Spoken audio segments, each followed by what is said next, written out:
All right, ladies and gents, let's go over this trade idea. Trade idea number one. All right, so we had one trade idea today going into this morning. I woke up, saw the New York, saw NQ, saw ES moving up to the moon. It was just too late. I was waiting for the news. And I just saw everything pumping, and I was like, all right, this is way too deep into a premium. We're breaking above these highs already. We're just creating displacement. We're still respecting this high, as an indication, we're breaking it. We're not sweeping it, we're breaking it, and we're creating for value gaps. We're having strong bullish order flow here. And, once the news came out, you see, we wicked up, took out my buy side objective, which was the previous day high. And once we saw that happen, I was like, all right, yeah, this is pretty much done for. It's cooked. I'm not really trying to trade this anymore. And you can see once we did reach the objective, we weren't moving much. We're like in a 50 pip range or 40 points range, whatever you want to call it, 50 handle range, whatever. Once I saw that happen, I was like, all right, I'm out of there. The one I was looking to trade though was ES, since it wasn't moving as much as NQ. This was barely, the movement ES was getting, while NQ was already like all the way up here already. So NQ already met the objective at 10. This one never really met it, so this could have been the perfect one to trade. But either way, after I saw the market moving up higher, creating displacement, once we saw this form right here at 9:30 and we were just chopping around, and then once we started to move up higher, I felt like the move was late.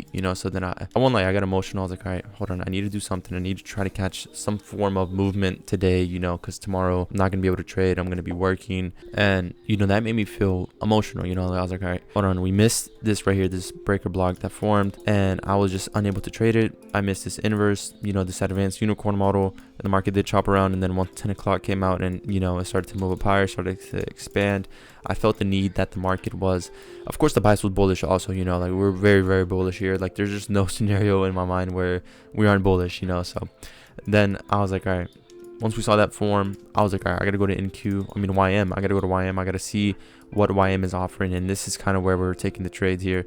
It was some scalps, we're taking some scalps, 142, 144, 154, for the PNL here. You can see this was the first trade idea right here. Once we got this inverse, I took this trade idea right here. This was the first one. My stop was down here at this rejection block low, and then I got out pretty quickly. I won't lie to you, I got out pretty quickly. This was supposed to be my break-even objective, but once we saw this high not displacing above here and respecting the change in the state to continue pushing us up higher, even though we did have a fair value gap form, we did semi-respect that. I closed the trade there. And then eventually the second trade was right around here. The second trade was right here. I won't even lie to you, it was like just a continuation of the trade. So once we saw this form, I entered again. I was like, all right, hold on, this doesn't look bad at all. My stops right there. And then my final objective was like up here. It was just scalps, bad scalps, no 15-minute confluence.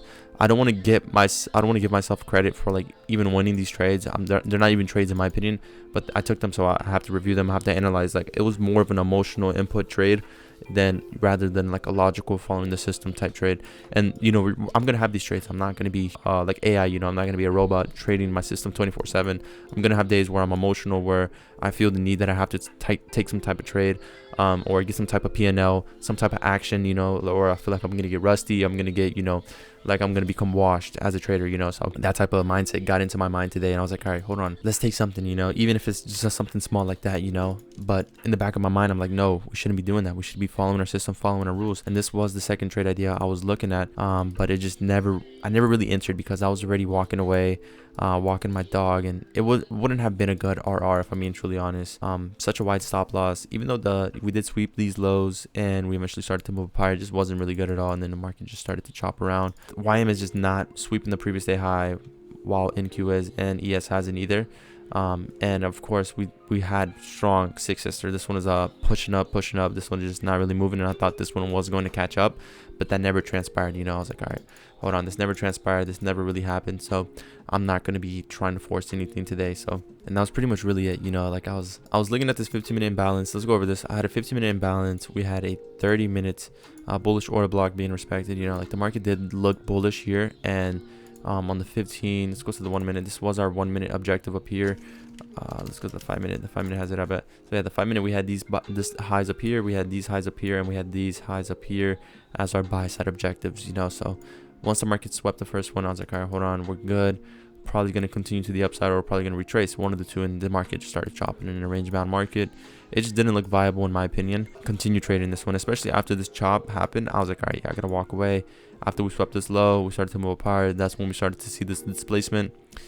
So again, I learned my lesson. When you're trading in range bound markets, you want to see a sweep of the opposing side. Like you want to see the manipulation here, and then eventually starting to see the push up if you're bullish. Same thing vice versa if you're bearish. So that was basically really it for today. Today was really more of a harder day to navigate if you weren't in early. You know, that's another thing too that I'm noticing is whenever news at 10 a.m. is like not giving you the volume, or is like not the main driver. Like if the market's already moving up like this, I'm gonna start trading before 10 a.m. if I'm being truly honest. If I see something like 9:30 already manipulating, having a nice strong movement and displacing, you know, and ES still has yet to create that, I'm gonna take the trade on ES. You know, like even though I don't want to, even though I want to wait for 10 a.m. to silver bullet, you know, I don't want to break my rules. But some days, you know, you're gonna have to be able to understand that time isn't going to be the main factor to move the market, you know, or like the main contributor to move the market, or like the news event won't be the main contributor to move the market. Sometimes it's gonna happen before during a different time element, since it's like as the opening or, you know, the macro. So it just really just comes down to like reading the market and like understanding PA, that next level, and contributing everything, like combining it all. It's something I'm trying to implement right now. Yeah, that's pretty much the trade.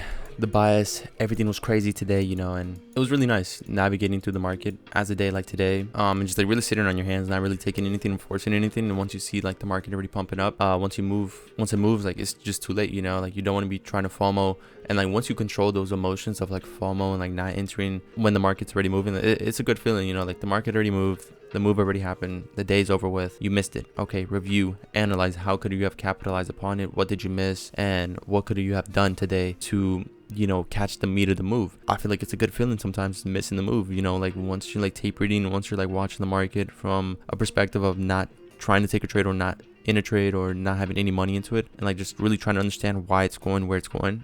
I feel like you just learn more than as opposed to like even being in a trade, if I'm being truly honest. I feel like tape reading over trades sometimes is more beneficial. You know, it helps you develop yourself and your skill of reading price. And I feel like that's something that a lot of people don't really try to do. I feel like it's a skill that people don't try to, you know, like work on. You know, I feel like everybody's just really fascinated about the money, like the price action, or fascinated about the money and like the trades, not really about the price action, like the skill of reading price. That's something, you know, a lot of people aren't really trying to fixate themselves on, or their focus on, and just like, they're just really focused on their system, like their trades and blah, blah, blah, instead of reading price for what it is and like trying to get a better feel for it, you know. And that's kind of really it for today. So, you know, I'm just gonna take it easy. I'm gonna simply review the trade. I'm gonna journal it right now, and I'm going to start my vlog. You know, I was talking about a vlog, doing weekly vlogs. That's kind of what I'm thinking. And yeah, why not, you know? So I got my camera loaded up, I got all the equipment for it, you know, and it was really just a charger. I needed a charger to plug it into my computer to transfer the files. Yeah, and I'm about to be on the Telegram soon.